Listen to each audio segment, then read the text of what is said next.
नमस्कार साथियों, स्वागत है आपका हमारे यूट्यूब चैनल में। आज हम डिस्कस करेंगे घटना चक्र के आधुनिक भारत के इतिहास का सेकंड पार्ट और इस टॉपिक का नाम है ईस्ट इंडिया कंपनी व बंगाल के नवाब। इसके जितने भी इम्पोर्टेंट क्वेश्चंस हैं जो RAS प्री, IAS प्री और स्टेट लेवल की जो एग्ज़ाम्स है उसकी प्री में जो आए हुए हैं वो डिस्कस करेंगे। तो इसमें फर्स्ट क्वेश्चन है, निम्नलिखित में से कौन एक मुगल सम्राट द्वारा नियुक्त बंगाल का अंतिम गवर्नर था? तो अंतिम गवर्नर कौन था? मुर्शिद कुली खान। तो ऑप्शन बी सही हो जाएगा इसमें। तो मुगल सम्राट द्वारा नियुक्त बंगाल का अंतिम गवर्नर कौन था? मुर्शिद कुली खान। मुगल सम्राट फर्रुखसियर द्वारा 1717 ईस्वी में मुर्शिद कुली खान को बंगाल का गवर्नर या सूबेदार नियुक्त किया गया। मुर्शिद कुली खान की मृत्यु के पश्चात उसका दामाद बना शुजाउद्दीन बंगाल का सूबेदार बना, जिसे तत्कालिक मुगल सम्राट मोहम्मद शाह रंगीला द्वारा मान्यता प्रदान की गई। अतः मुगल सम्राट द्वारा नियुक्त बंगाल का अंतिम गवर्नर कौन था? मुर्शिद कुली खान था। नेक्स्ट क्वेश्चन है, मुगल बादशाह द्वारा नियुक्त बंगाल का अंतिम सूबेदार कौन था? तो अंतिम सूबेदार भी कौन था? मुर्शिद कुली खान। नेक्स्ट है, निम्नलिखित में से कौन सा युद्ध था जिसने भारत में ब्रिटिश प्रभुत्व को प्रारंभ किया? ऐसा कौन सा युद्ध था जिसने भारत में ब्रिटिश प्रभुत्व को प्रारंभ किया? तो वो था प्लासी का युद्ध 1757 में जो हुआ था, उसके अंदर भारत में ब्रिटिश प्रभुत्व को प्रारंभ किया। तो भारत में जो ब्रिटिश प्रभुत्व का प्रारंभ हुआ वो प्लासी के युद्ध से हुआ। प्लासी का युद्ध हुआ था 23 जून 1757 को में रॉबर्ट क्लाइव के नेतृत्व में अंग्रेजों ने बंगाल के नवाब सिराजुद्दौला को पराजित किया। नवाब की सेना 3 राजद्रोहियों मीर जाफर, यार लतीफ और राय दुर्लभ के सेना नायकत्व में थी। नवाब की एक अग्रगामी टुकड़ी के नेता मीर मदन एवं मोहनलाल थे। सहसा एक गोले से रणभूमि में ही मीर मदन मारा गया। नवाब सिराजुद्दौला द्वारा अपने प्रमुख अधिकारियों से मंत्रणा के दौरान मीर जाफर ने उसे पीछे हटने को कहा तथा यह भी कहा कि नवाब को सेना का नेतृत्व सेनाध्यक्षों के हाथ में छोड़ युद्ध क्षेत्र से चले जाना चाहिए। सिराजुद्दौला वापस मुर्शिदाबाद लौट गया, यही उसकी हार का कारण बना। तो राजद्रोह तो 3 राजद्रोहियों ने किया, मीर जाफर, यार लतीफ और राय दुर्लभ। ठीक है, तो इन्होंने वापस इनको मुर्शिदाबाद जाने के लिए कह दिया, तो यही इनकी हार का कारण बना। प्लासी के युद्ध में अंग्रेजों को तत्कालिक सैनिक एवं वाणिज्यिक लाभ प्रदान किए। इसने कृषि उत्पादन और दस्तकारियों के क्षेत्र में अग्रणी 3 राज्यों बिहार, बंगाल और उड़ीसा में राजनीतिक प्रभुत्व स्थापित करने के लिए पृष्ठभूमि तैयार की। इस युद्ध ने वस्तुतः भारत में ब्रिटिश साम्राज्य की नींव डाली और इसे भारत में ब्रिटिश ईस्ट इंडिया कंपनी की पहली निर्णायक सफलता माना जाता है। जबकि सर्वाधिक निर्णायक युद्ध हुआ था बक्सर का, जो हुआ था 1764 ईस्वी में, जिसने भारत में वास्तविक रूप से ब्रिटिश प्रभुसत्ता की स्थापना की। तो यहाँ से प्रभुत्व स्टार्ट हो गया था 1757 से और वास्तविक प्रभुत्व स्टार्ट हुआ था 1764 से। नेक्स्ट है, इंग्लैंड की ईस्ट इंडिया कंपनी की भारत में प्रथम निर्णायक सैन्य सफलता कब मानी जाती है? तो निर्णायक सैन्य सफलता मानी जाती है प्लासी का युद्ध। नेक्स्ट है, प्लासी का युद्ध कब लड़ा गया? 1757 में। सिराजुद्दौला लॉर्ड क्लाइव द्वारा परास्त हुआ था कौन से युद्ध में? तो ये प्लासी का युद्ध था। भारतवर्ष में ब्रिटिश साम्राज्य का संस्थापक कौन था? तो रॉबर्ट क्लाइव थे, अभी हमने पढ़ा। ठीक है, नेक्स्ट है, निम्नलिखित में से किसे स्वर्ग से उत्पन्न सेनानायक कहा गया? तो स्वर्ग से उत्पन्न सेनानायक किसको कहा गया? रॉबर्ट क्लाइव को। तो क्लाइव एक सैनिक के रूप में जननेता था। ये किसका कथन है? विलियम पिट। विलियम पिट ने इसको कहा है कि यह स्वर्ग से उत्पन्न सेनानायक था। प्लासी का युद्ध का मैदान कहाँ है? तो युद्ध का मैदान जो प्लासी का युद्ध का मैदान है वो स्थित है पश्चिम बंगाल में। तो प्लासी, जिसको हम अभी वर्तमान में पलासी बोलते हैं, इसके युद्ध का मैदान जो है पश्चिम बंगाल राज्य के नदिया जिले में भागीरथी नदी के किनारे स्थित है। तो भागीरथी नदी के किनारे स्थित है। कौन सा? जो प्लासी स्थान है वो। नेक्स्ट है, निम्नलिखित में से किसने अपनी राजधानी मुर्शिदाबाद से मुंगेर स्थानांतरित करी? तो मुर्शिदाबाद से मुंगेर अपनी राजधानी को स्थानांतरित की किसने? मीर कासिम ने। ये ध्यान रखना है। मीर कासिम जो है अपनी राजधानी मुर्शिदाबाद से मुंगेर ले आया। संभवतः वह मुर्शिदाबाद के जो षड्यंत्र में वातावरण था और कलकत्ता से दूर रहना चाहता था ताकि अंग्रेजों का हस्तक्षेप अधिक नहीं हो। ठीक है, तो ये कौन था? मीर कासिम। नेक्स्ट है, सबसे अधिक निर्णायक युद्ध जिसने अंग्रेजों के भारत में प्रभुत्व को संस्थापित किया तो वो बक्सर का युद्ध हो जाएगा, जो 1764 में हुआ। इसकी डेट ध्यान रखनी है, 22 अक्टूबर 1764। तो 22 अक्टूबर 1764 को अंग्रेजों ने मीर कासिम, अवध के नवाब थे शुजाउद्दौला और दिल्ली के जो मुगल सम्राट थे शाह आलम द्वितीय की सम्मिलित सेना को बक्सर के युद्ध में परास्त किया। इस युद्ध में अंग्रेजों की कमान किसने संभाली? Major Hector Munro. ठीक है, तो अंग्रेजों की कमान किसके हाथ में थी? हेक्टर मुनरो के हाथ में।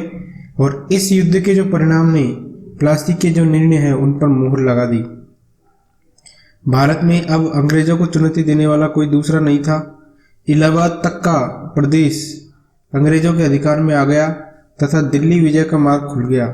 बक्सर का युद्ध भारतीय इतिहास में निर्णायक सिद्ध हुआ।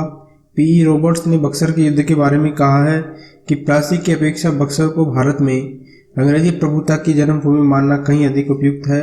यदि बक्सर के युद्ध के परिणाम को देखा जाए तो कहा जा सकता है कि जहां प्लासी की विजय अंग्रेजों की कूटनीति का परिणाम थी, वहीं बक्सर की विजय को इतिहासकारों ने पूर्णतः सैनिक विजय बताया है। ठीक है, तो प्लासी के युद्ध में जो अंग्रेजों की प्रभुता है वो बंगाल में स्थापित हो गई, लेकिन बक्सर के युद्ध में जो है कंपनी को एक अखिल भारतीय शक्ति का रूप दे दिया गया। ठीक है, नेक्स्ट है, अंग्रेजी ईस्ट इंडिया कंपनी द्वारा लड़े गए निम्नलिखित युद्धों में से कौन सा सर्वाधिक निर्णायक था? तो कौन सा निर्णायक था सर्वाधिक? बक्सर की लड़ाई। नेक्स्ट है, निम्नलिखित में से कौन सा युद्ध भारत में अंग्रेजों के आधिपत्य की स्थापना की दृष्टि से सबसे महत्वपूर्ण माना जाता है? तो ये हो जाएगा बक्सर का युद्ध। बक्सर के युद्ध के समय दिल्ली का शासक कौन था? दिल्ली का शासक कौन था? शाह आलम द्वितीय। नेक्स्ट है, बक्सर की लड़ाई के समय बंगाल का नवाब कौन था? तो बंगाल का नवाब था मीर जाफर बक्सर की लड़ाई के समय। ठीक है, निम्नलिखित में से जिस एक शासक ने ईस्ट इंडिया कंपनी को दीवानी प्रदान की तो वो कौन था? दीवानी प्रदान करने वाला जो शासक था ईस्ट इंडिया कंपनी को वो था शाह आलम द्वितीय। इसने जो है इलाहाबाद की संधि के अनुसार, जो इलाहाबाद की संधि हुई थी वो कब हुई थी? 16 अगस्त 1765 में। इसके अनुसार शाह आलम ने अंग्रेजी संरक्षण को जो है अंग्रेजी संरक्षण में ले लिया इसको और उसे इलाहाबाद ले रखा गया। इलाहाबाद और कड़ा के जो क्षेत्र नवाब ने छोड़ दिए थे शाह आलम को मिले। ठीक है, 12 अगस्त 1765 को अपने फरमान द्वारा मुगल बादशाह शाह आलम द्वितीय ने कंपनी को क्या क्या दे दिया? देखो, बंगाल, बिहार और उड़ीसा, ये तीनों की दीवानी प्रदान स्थायी रूप से उनको दे दी। बंगाल, बिहार और उड़ीसा ये कंपनी को दे दिया। इस समय रॉबर्ट क्लाइव जो है ईस्ट इंडिया कंपनी का बंगाल का गवर्नर था। शाह आलम द्वितीय का संपूर्ण जीवन आपदाओं से ग्रस्त रहा। उसे 1788 ईस्वी में अंधा कर दिया गया और शाह आलम द्वितीय के समय 1803 में दिल्ली पर अंग्रेजों का अधिकार हो गया। शाह आलम द्वितीय और उसके दो उत्तराधिकारी अकबर द्वितीय था और बहादुर शाह द्वितीय, वो ईस्ट इंडिया कंपनी के पेंशन भोगी मात्र बनकर रहे। ठीक है, तो ये जो दो उत्तराधिकारी थे इनके कौन कौन? एक तो था अकबर द्वितीय जिसका शासन रहा 1806 से 37 तक, और एक था बहादुर शाह द्वितीय जिसका शासन रहा 1837 से 57 के बीच में। नेक्स्ट है, 1765 ईस्वी में ईस्ट इंडिया कंपनी को बंगाल की दीवानी किसने प्रदान की? तो बंगाल की जो दीवानी की मुगल सम्राट ने। मुगल सम्राट कौन था उस टाइम? ये था साउद्दीन शाह आलम द्वितीय। ठीक है, शाह आलम द्वितीय था उस टाइम। किस गवर्नर के कार्यकाल में ईस्ट इंडिया कंपनी को शहंशाह शाह आलम द्वारा बंगाल, बिहार और उड़ीसा की दीवानी प्रदान की गई। तो किसको प्रदान की गई? रॉबर्ट क्लाइव को। सम्राट शाह आलम द्वितीय ने ईस्ट इंडिया कंपनी को बंगाल, बिहार और उड़ीसा की दीवानी कब प्रदान की? तो ये प्रदान की 12 अगस्त 1765 ईस्वी को। इलाहाबाद की संधि के बाद रॉबर्ट क्लाइव ने मुर्शिदाबाद का उप दीवान किसे बनाया? तो इलाहाबाद की संधि के बाद में किसको बनाया? तो मोहम्मद रजा खान को बनाया। ठीक है।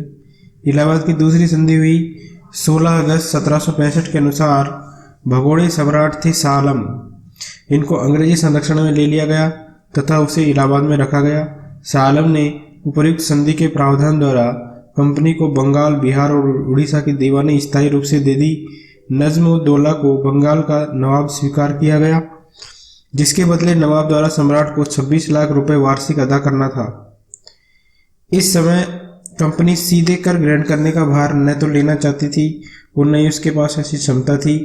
कंपनी ने दीवानी कार्य के लिए 2 दीवान रखे। एक तो बंगाल के लिए रखा मोहम्मद रजा खान को और बिहार के लिए रखा राजा सिताब राय की नियुक्ति की। मोहम्मद रजा खान जो है उपनाजिम के रूप में कार्य करते थे। इस प्रकार समस्त दीवानी तथा निजामत का कार्य भारतीय द्वारा ही चलता था। तो जो दीवानी कार्य होते थे वो किसके द्वारा? भारतीय द्वारा ही चलते थे। यद्यपि जो कम अधिकार जो था वो किसके हाथ में था? कंपनी के हाथ में। नेक्स्ट है 1765 ईस्वी में दीवानी प्रदान किए जाने के बाद ब्रिटिश सबसे पहले निम्नलिखित में से किस पर्वतीय जनजाति के संपर्क में आए? तो ये खासी एक जनजाति थी, उसके संपर्क में आए 1765 में। तो बंगाल की दीवानी प्राप्त करने के पश्चात ब्रिटिश 1765 में सिलहट आए थे। कहाँ आए थे ब्रिटिश? सिलहट आए थे। खासी जनजाति है, उसके लोग जो चावल, नमक और सूखी मछलियों के बदले रेशम, सूती सामान, लोहा, मोम, मधु और सींग का व्यापार करने हेतु सिलहट की सीमा पर पंडुआ में आते थे। खासी पर्वतों में पाए जाने वाले चूना पत्थर का उपयोग तब बंगाल में चूना पत्थर की मांग पूर्ति के लिए किया जाता था। कुछ समय बाद ईस्ट इंडिया कंपनी के ब्रिटिश अधिकारी चूना पत्थर का व्यापार करने लगे, जिससे वे खासी जनजाति के संपर्क में आए।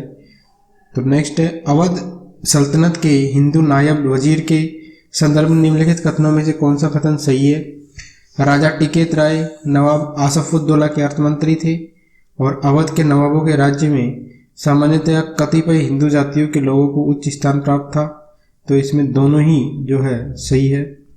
नेक्स्ट है इसकी व्याख्या देख लेते हैं। राजा टिकैत जो है राय नवाब आसफ-उद-दौला के दीवान या अर्थमंत्री थे, अतः कथन एक सही है। अवध के नवाबों के राज्य में हिंदू अधिकारियों को भी उच्च पदों पर नियुक्ति की गई। उदाहरण के लिए आसफ-उद-दौला के दीवान राजा टिकैत राय व राजा झाऊलाल एवं नवाब सफदरजंग के प्रधानमंत्री व सेनानायक राजा नवल राय आदि इन्हीं जातियों के प्रतिनिधि थे, अतः दूसरा भी सही है। 18वें शतक में भारत में लड़े गए युद्धों का निम्नलिखित में से सही अनुग्रह कौन सा है? तो सही अनुग्रह है अंबर का युद्ध हुआ, फिर प्लासी का युद्ध हुआ, फिर बांडीवास का युद्ध हुआ और फिर बक्सर का युद्ध हुआ। तो अंबर का युद्ध, फिर प्लासी का युद्ध, फिर बांडीवास का युद्ध और फिर बक्सर का युद्ध। तो ये जो है 4 प्रमुख युद्ध थे 18वीं सदी में। तो अंबर का युद्ध हुआ था 1749 में, ये डेट ध्यान रखनी है। मुजफ्फरजंग, चंदा साहब तथा फ्रांसीसियों की संयुक्त सेनाओं के वेल्लूर में समीप अंबर या अंबूर नामक स्थान पर कर्नाटक के नवाब अनवरुद्दीन को पराजित करके उसकी हत्या कर दी। मुजफ्फरजंग दक्कन का सूबेदार बन गया। इस उपलक्ष्य में उसने अपने हितकारी डुप्ले को कृष्णा नदी के दक्षिणी भाग के मुगल प्रदेशों का गवर्नर नियुक्त कर दिया तथा उत्तरी सरकार के कुछ जिले भी फ्रांसीसियों को दे दिए। इसके अतिरिक्त मुजफ्फरजंग की प्रार्थना पर एक फ्रेंच सेना की टुकड़ी बुस्सी के नेतृत्व में हैदराबाद में तैनात कर दी गई। तो ये अंबर का युद्ध हुआ था 1749 में। इसके बाद में प्लासी का युद्ध 1757 में। इसके बाद में वांडीवास का युद्ध हुआ 1760 में और लास्ट में बक्सर का युद्ध हुआ 1764 में। नेक्स्ट है उस फ्रांसीसी सेनापति का नाम बताइए जो 1760 के वांडीवास के युद्ध में पराजित हुआ। तो वो था काउंट लाली। काउंट लाली पराजित हुआ वाणिवास के युद्ध में। वाणिवास का युद्ध हुआ 1760 में। किसने किसको हराया? तो ब्रिटिश ने फ्रांस को हराया इसके अंदर। नेक्स्ट है 1760 का प्रसिद्ध वाणिवास का युद्ध अंग्रेजों द्वारा किसके खिलाफ लड़ा गया? तो फ्रांसीसियों के खिलाफ लड़ा गया। ठीक है। नेक्स्ट है निम्नलिखित में से कौन सा युग सुमेलित है? तो इसके अंदर वाणिवास का युद्ध हुआ था फ्रांसीसी और अंग्रेजों के बीच में। ठीक है। नेक्स्ट है निम्नलिखित में से किसने भारत में अंग्रेजों का सर्वाधिक विरोध किया? तो किसने किया अंग्रेजों का सर्वाधिक विरोध? मराठाओं ने। तो ये भी ध्यान रखना है, भारत में अंग्रेजों का सर्वाधिक विरोध मराठाओं द्वारा किया गया। 3 आंग्ल मराठा युद्धों के बाद ही मराठा शक्ति को दबाया जा सका। मुगल साम्राज्य के खंडहरों पर मराठाओं ने अपने साम्राज्य की आधारशिला रखी। इन्हीं परिस्थितियों में अंग्रेजों ने भी लाभ उठाया। प्रथम आंग्ल मराठा युद्ध में अंग्रेजों को मुक्की खानी पड़ी। सालबाई की संधि से प्रथम युद्ध बंद हुआ। वेलेजले ने 1802 में अपने सहायक संधि के जाल में पेशवा को बांध लिया। 1818 में लॉर्ड हेस्टिंग्स ने मराठों की रही सही शक्ति को समाप्त कर ब्रिटिश सर्वोच्चता प्रदान की। तो 3 युद्ध हुए आंग्ल मराठा युद्ध। ठीक है। Thanks for watching.